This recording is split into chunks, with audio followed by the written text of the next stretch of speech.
Apa kalian tahu apa itu IoT? Pada video kali ini, Prodi Teknik Elektro akan menjelaskan tentang apa itu IoT atau Internet of Things. Internet of Things adalah konsep di mana koneksi internet diperluas ke perangkat fisik yang digunakan dalam kehidupan sehari-hari. Perangkat tersebut dapat saling bertukar informasi dengan perangkat yang lainnya. Contoh IoT seperti kulkas atau mesin cuci, di mana dalam perangkat tersebut sudah tertanam sensor elektronik yang dapat berkomunikasi dan berinteraksi dengan orang lain melalui jaringan internet. Manusia dapat berinteraksi dengan perangkat tersebut melalui gadget dari jarak jauh. Saat ini, teknologi IoT lebih dikenal dengan produk yang berhubungan dengan konsep rumah pintar, seperti sistem keamanan rumah dengan menggunakan kamera. Pada saat ini, masih banyak teknologi IoT di berbagai bidang, seperti bidang kesehatan, pertanian, dan juga industri. Nah, untuk mendukung semua itu, diperlukan protokol yang dapat digunakan untuk menunjang sistem IoT. Jenis protokol apa saja? Mari kita lihat video selanjutnya. Berikut adalah beberapa teknologi komunikasi protokol standar yang digunakan untuk kebutuhan IoT. Yang pertama adalah Bluetooth. Salah satu teknologi nirkabel jarak pendek yang paling banyak digunakan dalam IoT adalah Bluetooth. Protokol Bluetooth yang baru-baru ini diperkenalkan adalah BLE, Bluetooth Low Energy. BLE ini memberikan jangkauan Bluetooth konvensional dikombinasikan dengan konsumsi daya yang lebih rendah. BLE ini tidak dirancang untuk transfer file besar, sehingga BLE ini akan cocok dengan data yang kecil. Yang kedua, Wi-Fi. Wi-Fi adalah sebuah protokol favorit dalam IoT karena protokol ini memiliki infrastruktur untuk terintegrasi dalam perancangan elektronik perangkat dan memiliki transfer data yang cepat dengan kemampuan untuk mengontrol sejumlah data yang besar. Wi-Fi standar 802.11 menghadirkan kemampuan untuk mentransfer ratusan megabit hanya dalam 1 detik.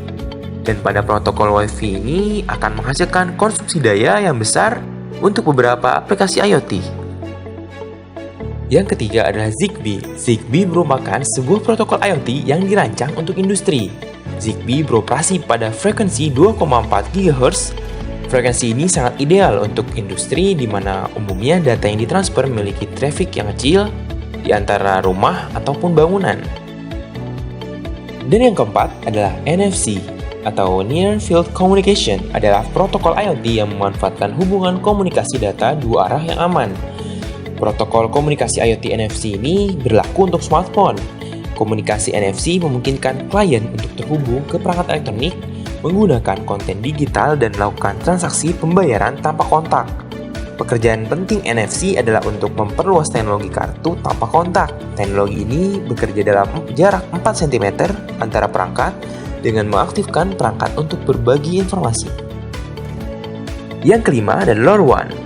LoRaWAN atau Long Range Wide Area Network adalah salah satu dari protokol IoT untuk jaringan area luas. LoRaWAN IoT Network Protocol dirancang khusus untuk mendukung jaringan luas dengan bantuan jutaan perangkat berdaya rendah. Kota pintar menggunakan protokol semacam ini, termasuk komunikasi seluler berbiaya rendah. LoRaWAN juga terkenal di sejumlah industri untuk komunikasi dua arah yang dilindungi. Frekuensi LoRaWAN dapat bervariasi dari satu jaringan ke jaringan lainnya. Kecepatan data protokol ini adalah 0,3 sampai 50 kbps. Di daerah perkotaan, besaran LoRaWAN bervariasi dari 2 km hingga 5 km. Di daerah pinggiran kota, jangkauan protokol IoT ini sekitar 15 km. Dan yang terakhir adalah RFID. RFID atau Radio Frequency Identification bekerja dengan bantuan teknologi tanpa kabel atau nirkabel. RFID menggunakan medan elektromagnetik sehingga dapat mengidentifikasi objek. Jarak jangkauan RFID jarak pendek adalah 10 cm, tapi RFID jarak jauh bisa mencapai 200 mm. Bagian terbaik dari protokol konektivitas IoT RFID adalah mereka tidak memerlukan daya apapun. Demikianlah penjelasan sekilas mengenai IoT.